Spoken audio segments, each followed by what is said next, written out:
जय हिंद प्यारे बच्चों, कैसे हैं आप लोग। उम्मीद करेंगे कि आप लोग बहुत ही अच्छे होंगे।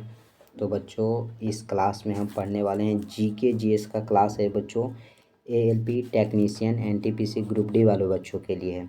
टेक्नीशियन वाले बच्चों का एग्ज़ाम बच्चों 19 दिसंबर से होने वाला है 29 दिसंबर तक। तो उन सभी बच्चों के लिए हम जीके जीएस का मज़ेदार क्लास लेकर के आए हैं, जो कि एग्ज़ाम में छपने वाला प्रश्न है। 80 प्रश्न बच्चों यहीं से छपेंगे। आप लोग इस क्लास को पूरा देखिए और क्लास में बच्चों अंत तक बने रहिएगा, ताकि जितने प्रश्न बताएं वो सारे तो याद हो जाएं, और जो एक्स्ट्रा प्रश्न बताएं वो सारे प्रश्न यहीं से आप लोग याद करके जाइए, ताकि कोई परेशानी ना हो। जीके जीएस साइंस का जो प्रश्न है वो आप फोड़ करके आएँ। एक भी प्रश्न छूटना नहीं चाहिए साथियों। तो सेशन ये अच्छा लगे तो सभी बच्चे इस सेशन को लाइक करेंगे, दोस्तों में शेयर करेंगे। कमेंट बॉक्स में सभी बच्चे कमेंट कर दीजिएगा कि आज का सेशन कैसा लगा है साथियों। पीडीएफ के लिए आप लोगों को टेलीग्राम का लिंक डिस्क्रिप्शन में दिया गया है, वहां से आप लोग टेलीग्राम से जुड़ जाइए। टेलीग्राम से साथियों जुड़ जाइए और वहां से पीडीएफ आप ले सकते हैं। और जो बच्चे चैनल को अभी तक सब्सक्राइब नहीं किए हैं वो चैनल को सब्सक्राइब कर करके घंटी को दबाकर बेल आइकन को ऑल पे सेट रखेंगे, ताकि आपको नोटिफिकेशन मिले और आप डेली क्लास को अटेंड कर सकेंगे। तो चलते हैं, आप और हम मिल करके पहले प्रश्न से स्टार्ट करते हैं। क्वेश्चन है बच्चों, डायनेमाइट का आविष्कार किसने किया था। डायनामाइट का आविष्कार आपसे पूछा गया है, किसने किया। ओटोहेन, एडिसन, रदरफोर्ड या एल्फ्रेड नोबेल। तो साथियों ओटोहेन जो है, इन्होंने परमाणु बम का आविष्कार किया है। यहाँ पर लिख देंगे परमाणु बम का आविष्कार। अगर आपसे पूछ दिया जाए किसने किया, तो ओटोहेन ने परमाणु बम का आविष्कार किया।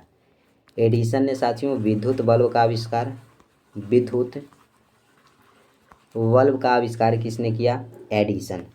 रदरफोर्ड की अगर बात करें तो नाभिक की खोज किसने की, रदरफोर्ड। तो एक बच गए आपका एल्फ्रेड नोबेल, इन्होंने डायनामाइट का आविष्कार किया है। ऑप्शन डी आपका राइट हो जाएगा। ठीक है साथियों, रदरफोर्ड ने नाभिक की खोज की। अगर नाभिक का रेडियस आपसे पूछ दिया जाए कितना होता है, तो 10⁻⁻15 मीटर होता है, जिसे एक फर्मी भी कहा जाता है। ठीक है साथियों, अगला प्रश्न देखिएगा क्या है। राइट ब्रदर्स ने किसका आविष्कार किया। राइट ब्रदर्स पूछा जा रहा है, किसका आविष्कार किए। दूरबीन, विमान, रेडियो या उदग्ररोही। तो देखिएगा साथियों, दूरबीन का आविष्कार करने वाले व्यक्ति हैं गैलीलियो। गैलीलियो ने दूरबीन की आविष्कार किया, यानी दूरबीन की खोज किसने की, गैलीलियो ने। गैलीलियो ने साथियों ब्रह्मांड की भी खोज की। ब्रह्मांड की अगर आपसे पूछ दिया जाए खोज किसने किया, गैलीलियो ने किया। रेडियो की खोज अगर पूछ दिया जाए तो जी मार्कोनी हो जाएंगे। जी मार्कोनी इन्होंने रेडियो की आविष्कार किया।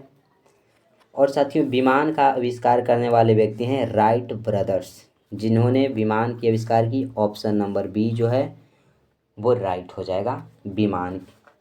ठीक है, अगला प्रश्न देखिएगा। एक बार साथियों सभी बच्चे शेयर कर देंगे। क्वेश्चन है, 1 किलोग्राम राशि का वजन है।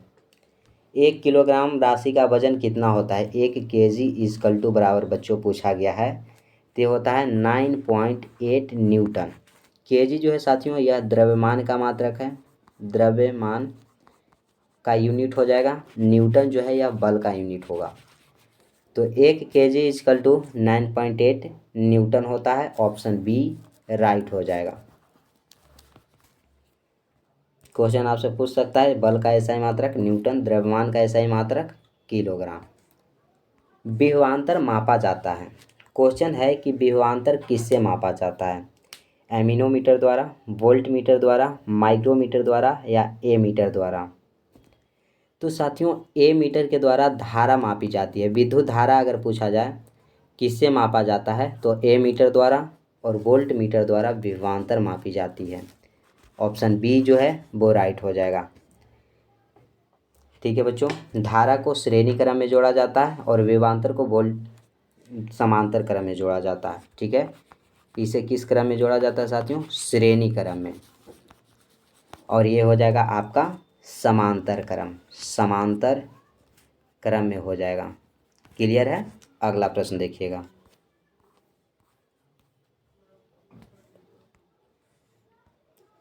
क्वेश्चन है कि निम्नलिखित उपकरणों में से किसके द्वारा पनडुब्बी से एक नाविक समुद्री सतह के ऊपर की वस्तुओं को देख सकता है? बताइएगा। पेरिस्कोप, घूर्णनक्षस्थापी दूरबीन या त्रिविमदर्शी? तो हो जाएगा बच्चों, पेरिस्कोप की सहायता से समुद्र सतह के ऊपर की वस्तुओं को देख सकता है। ऑप्शन ए राइट हो जाएगा। दूरबीन की खोज किसने की? गैलीलियो। गैलीलियो ने साथियों दूरबीन की आविष्कार किए हैं। ऑप्शन ए आपका राइट है। अगला प्रश्न, एक प्रणाली जिसमें लंबाई के लिए मीटर, देखिए लंबाई के लिए बच्चों मीटर, किलोग्राम मीटर, राशि के लिए किलोग्राम यानी कि द्रव्यमान, मास के लिए बच्चों केजी, और समय के लिए सेकंड, समय के लिए सेकंड, ताप के लिए केल्विन, ताप के लिए बच्चों टेम्परेचर के लिए हो जाएगा आपका केल्विन, विद्युत तरंग प्रवाह के लिए एम्पियर, धारा आई के लिए एम्पियर, प्रकाश घनत्व के लिए कैंडेला, पदार्थ की मात्रा के लिए मोल का उपयोग होता है, उसे क्या कहते हैं? तो लंबाई के लिए मीटर बच्चों, ठीक है, तो हो जाएगा आपका एम के एस पद्धति हो जाएगा, सॉरी एसआई पद्धति हो जाएगा बच्चों। ये सभी क्या है? एसआई पद्धति हैं। जैसे आप लोगों ने देखा, लंबाई का मात्रक मीटर, द्रव्यमान का केजी, समय का सेकंड, तापमान का केल्विन, विद्युत धारा का एम्पियर, ठीक है बच्चों, प्रकाश घनत्व के लिए कैंडेला, पदार्थ की मात्रा के लिए मोल। तो ये सभी एसआई यूनिट है, तो ये हो जाएगा आपका एसआई यूनिट। क्लियर है? डी राइट हो जाएगा। अगला प्रश्न देखिए, ल्यूमेन किसका मात्रक है? आपसे पूछा जाएगा कि ल्यूमेन जो है वो किसका मात्रक है? प्रकाश तीव्रता, तरंगदैर्ध्य, ज्योति फ्लक्स या इनमें से कोई नहीं? तो ज्योति फ्लक्स हो जाएगा बच्चों। ऑप्शन सी राइट होगा। कैंडेला मात्रक है, कैंडेला किसका मात्रक है? तो कैंडेला साथियों हो जाएगा ज्योति तीव्रता का एसआई मात्रक कैंडेला। ऑप्शन बी राइट होगा, ज्योति फ्लक्स जिसका ल्यूमेन हो जाएगा। अगला है प्रश्न, वो देखना है। एकमात्र मिलियन का मात्र मान होता है, 1 मिलियन का मान, 1 मिलियन इजकल टू कितना होता है, ये बताना है आपको। तो साथियों 1 मिलियन इजकल टू 10⁻6 होता है। ऑप्शन बी राइट होगा। अगर 1000 पूछ दिया जाए बच्चों 1 के बराबर कितना होता है, तो 10⁻3 होता है। 1 लाख बराबर कितना होता है? 1 लाख बराबर 10⁵ हो जाएगा। अगला प्रश्न देखिए, पेंडुलम घड़ी तीव्र गति से चल सकती है ग्रीष्म ऋतु में, शीतकाल में, वसंत ऋतु में या वर्षा ऋतु में? तो ये साथियों पेंडुलम घड़ी जो है, जो दीवार घड़ी होता है उसमें पेंडुलम ऐसे ऐसे घूमते रहता है, यह साथियों गति से चल सकता है केवल शीतकाल में। कब चल सकता है? शीतकाल में चल सकता है। ऑप्शन बी राइट होगा। नेक्स्ट है क्वेश्चन कि किसी सिद्धांत का यह उदाहरण माना जाता है कि चलती हुई गाड़ी के समीप प्लेटफॉर्म पर खड़ा आदमी गाड़ी की ओर खींच जाता है। आदमी है जो गाड़ी की ओर खींच जाता है बच्चों। यह न्यूटन का सिद्धांत है, हुक का सिद्धांत है, स्टोक का सिद्धांत है या बर्नौली का सिद्धांत है? तो यह साथियों बर्नौली का सिद्धांत हो जाएगा। डी जो है वो राइट हो जाएगा। न्यूटन के प्रथम गति नियम से परिभाषित होता है, न्यूटन के जो पहला गति नियम है उसे क्या परिभाषित होता है? तो ये साथियों ये परिभाषित होता है बल, बल को परिभाषित करता है एफ, जिसे सूचित एफ से करते हैं फोर्स। एफ बराबर एक सूत्र होता है एम ए होता है बच्चों। ठीक है, ऑप्शन बी राइट है आपका। अगला प्रश्न, किसका कथन है कोई पिंड तब तक विरामावस्था में ही बना रहता है जब तक उस पर कोई बाह्य बल कार्य नहीं करता है। तो ये बच्चों न्यूटन ने गति के 3 नियम दिए। उसमें पहला नियम कहता है कि कोई भी पिंड तब तक विरामावस्था में रहता है जब तक कि कोई बाहरी बल उस पर कार्य ना करे। तो ये हो जाएगा न्यूटन साहब हो जाएंगे, ऑप्शन ए राइट हो जाएगा। क्या होगा? ए राइट होगा। गैलीलियो ने साथियों, इन्होंने ब्रह्मांड की खोज की। ब्रह्मांड की खोज अगर पूछा जाए तो गैलीलियो। आर्किमिडीज, जिन्होंने उत्प्लावन बल दिया, उत्प्लावन बल। आइंस्टीन ने एक सूत्र दिया बच्चों, E बराबर mc²। ठीक है, अगला प्रश्न देखिए, ये आपका राइट है। एंटमोलॉजी का संबंध है, एंटमोलॉजी का संबंध पूछा गया किससे है? जानवरों से, पौधों से, कीड़ों से या रसायनों से? तो साथियों ये हो जाएगा आपका कीड़ों से संबंधित। एंटमोलॉजी का संबंध कीड़ों से है, ऑप्शन सी राइट होगा। इकोलॉजी का संबंध किससे है? इकोलॉजी, तो इकोलॉजी का संबंध हो जाएगा बच्चों जीव और उनके वातावरण से, ऑप्शन बी राइट है। उत्तक 2 प्रकार के होते हैं, जाइलम उत्तक और फ्लोएम उत्तक। टाइकोलॉजी का संबंध आपसे पूछा गया। टाइकोलॉजी में साथियों बालों के अध्ययन किया जाता है। ठीक है, दांत का अध्ययन जो होता है वो ओडेंटोलॉजी कहलाता है। ओडेंटोलॉजी, जिसमें दांतों का अध्ययन किया जाता है। अगर आँखों का अध्ययन देखा जाए तो ऑप्थेमोलॉजी कहलाता है। ऑप्थेमोलॉजी, जिसमें साथियों आँखों का अध्ययन किया जाता है। दांतों का अध्ययन ओडेंटोलॉजी कहलाता है और बालों का अध्ययन टाइकोलॉजी कहलाता है। ऑप्शन ए आपका राइट आंसर हो जाएगा। अभी तक जो भी बच्चे सेशन को लाइक नहीं किए हैं वो लाइक करेंगे, चैनल को सब्सक्राइब करिएगा। हिप्पोक्रेटस विज्ञान की किस शाखा से संबंधित था? हिप्पोक्रेटस विज्ञान की किस शाखा से संबंधित था? तो ये हो जाएगा बच्चों आपका चिकित्सा से संबंधित हो जाएगा। हिप्पोक्रेटस बी राइट है। अगला प्रश्न, प्लाज्मा अवस्था के कण होते हैं। प्लाज्मा अवस्था के कण कैसे होते हैं? तो ये होते हैं बच्चों अत्यधिक ऊर्जा वाले व अत्यधिक उत्तेजित होते हैं। और प्लाज्मा पदार्थ की केमी अवस्था है बच्चों, तो प्लाज्मा पदार्थ की चौथी अवस्था है। अगर पांचवी अवस्था देखा जाए, पांचवी अवस्था तो BEC होता है, वो आइंस्टीन कंडेंसेट होता है। पहली अवस्था ठोस, द्रव और गैस, तीसरी अवस्था तक। चौथी हो जाता है आपका प्लाज्मा और पांचवी हो जाती है VEC। ठीक है, जो प्लाज्मा है वो अत्यधिक ऊर्जा वाले व अत्यधिक उत्तेजित होते हैं। उदासीन बच्चों, न्यूट्रॉन पे कोई आवेश नहीं होता है, यह उदासीन होता है।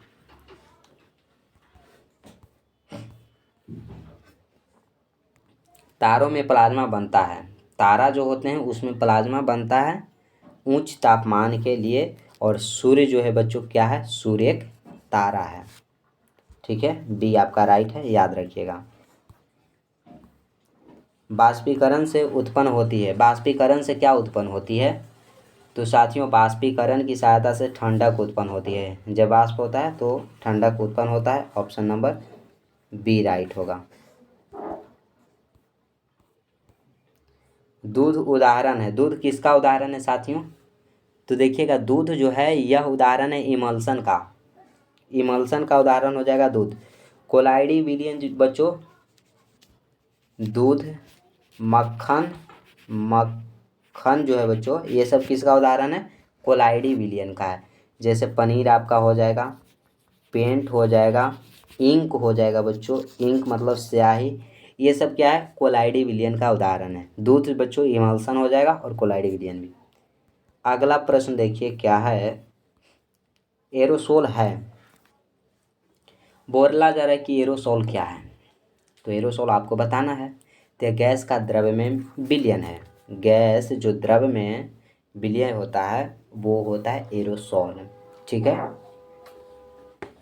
अगर बच्चों कोई भी वस्तु जो है वो ठोस से सीधा गैस में परिवर्तित हो जाता है तो वो क्या कहलाता है? यह कहलाता है बच्चों ऊर्ध्वपातन। ऊर्ध्वपातन कहलाता है ठोस से सीधा गैस, और गैस से सीधा ठोस डिपोजिशन कहलाता है। डिपोजिशन डिपोजिशन कहलाता है गैस से सीधा ठोस में। पायसी कारक एक एंजेट है जो, बताइएगा, पायसी कारक एक एंजेट है जो क्या कहलाता है? तो यह कहलाता है साथियों पायस के अस्थाई कर देता है। यह क्या कर देता है? पायस को अस्थाई कर देता है। ए इज द राइट आंसर।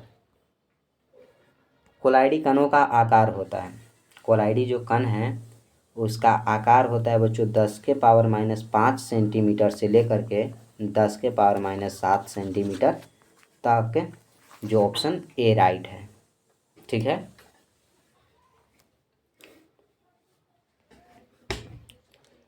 अगर मीटर में देखा जाए बच्चों तो 10⁻⁷ मीटर से हो जाएगा आपका 10⁻⁹ मीटर तक। अगला प्रश्न, निम्नलिखित में से सम न्यूट्रॉनिक समूह है।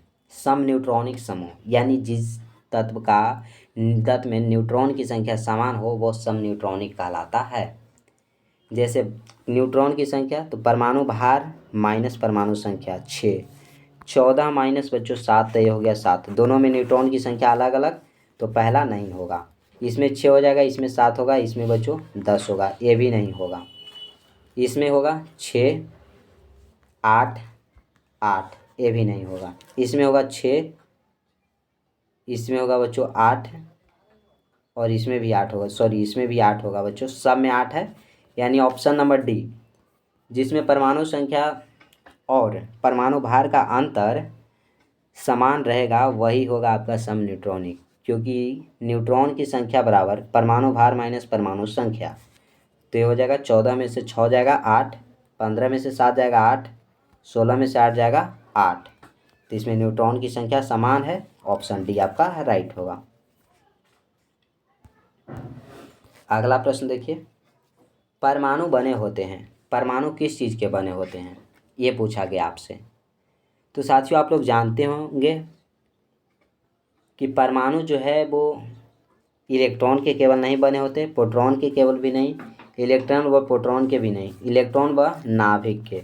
और नाभिक के अंदर होते हैं प्रोटॉन और न्यूट्रॉन। प्रोटॉन पे प्लस आवेश और न्यूट्रॉन पे कोई आवेश नहीं। इलेक्ट्रॉन पे बच्चों माइनस आवेश होता है, ऋणात्मक होता है। क्लियर है प्यारे बच्चों? क्लियर है साथियों? तो बताइएगा। अगला प्रश्न देखिए, डी आपका राइट आंसर है। अगला है, निम्नलिखित में से कौन सा हाइड्रोजन का एक समस्थानिक नहीं है? हाइड्रोजन का समस्थानिक कौन नहीं है? हाइड्रोजन का बच्चों 3 समस्थानिक होता है। एक होता है 1H1, एक होता है 1H2 और एक होता है 1H3। तो 1H1 बच्चों जिसे प्रोटियम कहा जाता है, प्रोटियम, ये हो गया आपका 1H1। 1H2 कहलाता है बच्चों ड्यूटेरियम, 1H2 ये ड्यूटेरियम हो गया। और टाइटेनियम जो होता है बच्चों ये होता है 1H3। तो आपका ये ट्यूटियम जो है यह समस्थानिक नहीं है, ऑप्शन ए राइट हो जाएगा आपका। हाइड्रोजन के 3 समस्थानिक, प्रोटियम, ड्यूटेरियम और टाइटेनियम। तो ऑप्शन ए आपका राइट हो जाएगा। क्लियर है?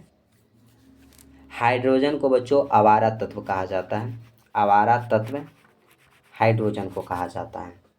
ब्रह्मांड में सर्वाधिक मात्रा में पाया जाता है, सर्वाधिक मात्रा में अगर पूछा जाए कि कौन सा तत्व पाया जाता है तो हाइड्रोजन ब्रह्मांड में।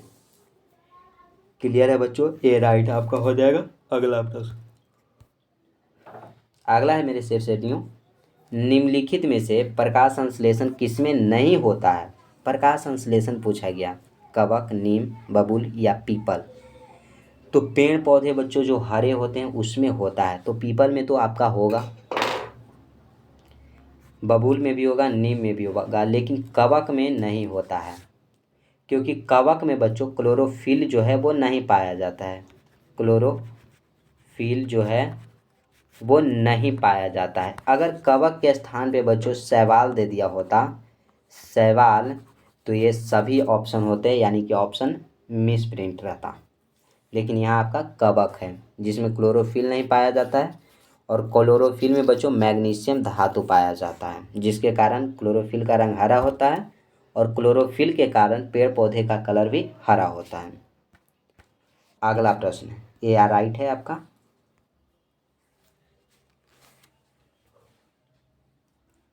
स्तनी वर्ग होते हैं, स्तनी वर्ग आपसे पूछा गया है, क्या होते हैं? ये होते हैं बच्चों नियत तापी एवं उच्च तापी, नियत तापी एवं उच्च तापी, यह स्तनी वर्ग होते हैं। अगला प्रश्न, छिपकली किस वर्ग का प्राणी है? छिपकली पूछा गया है किस वर्ग का प्राणी है, वो बताना है आपको। तो ये बच्चों सरीसृप वर्ग की प्राणी हो जाएगा आपका छिपकली, ऑप्शन बी राइट आंसर हो जाएगा।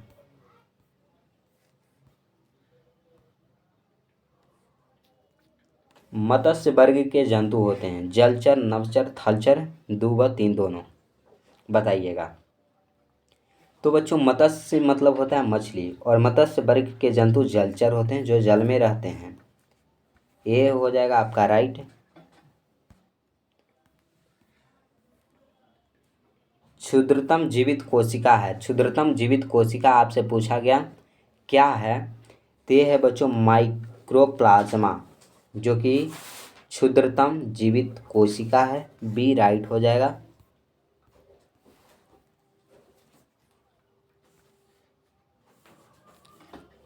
मानव शरीर में बृहत्तम कोशिका है, मानव शरीर में बृहत्तम कोशिका क्या है बच्चों? तो ये हो जाएगा स्नायु कोशिका, ऑप्शन ए राइट हो जाएगा। अगर कोशिका की खोज की बात कर दिया जाए किसने किया, तो रॉबर्ट हुक नामक वैज्ञानिक ने बच्चों कोशिका की खोज 1665 ईस्वी में किया, वो भी मृत कोशिका की खोज की। लेकिन जीवित कोशिका आपसे पूछ दिया जाए एग्जाम में, जीवित कोशिका की खोज किसने किया बच्चों? जीवित कोशिका की खोज तो ल्यूवेन हॉक ने किया, ल्यूवेन हॉक नामक वैज्ञानिक ने जीवित कोशिका की खोज की। और ल्यूवेन हॉक ने साथियों आरबीसी की खोज की, किसकी खोज की? आरबीसी की खोज की। आरबीसी का कब्रिस्तान प्लीहा को कहा जाता है, प्लीहा को कहा जाता है। इसका जीवन काल जो होता है बच्चों 120 दिन का होता है। नेक्स्ट प्रश्न,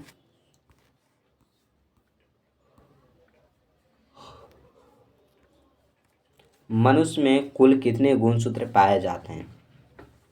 मनुष्य में बच्चों कुल 23 जोड़ी जो है वो गुणसूत्र पाए जाते हैं, 23 जोड़ी यानी कि 23 गुने 2 46 गुणसूत्र पाए जाते हैं, ऑप्शन नंबर सी जो है वो आपका राइट आंसर हो जाएगा। और ये रहा आज का लास्ट प्रश्न आपका, टर्नर के संरक्षण के उत्तरदायी क्रोमोसोम की संख्या है। टर्नर के संरक्षक के उत्तरदायी क्रोमोसोम की जो संख्या है बच्चों वो हो जाएगा आपका 45, option number C is the right answer.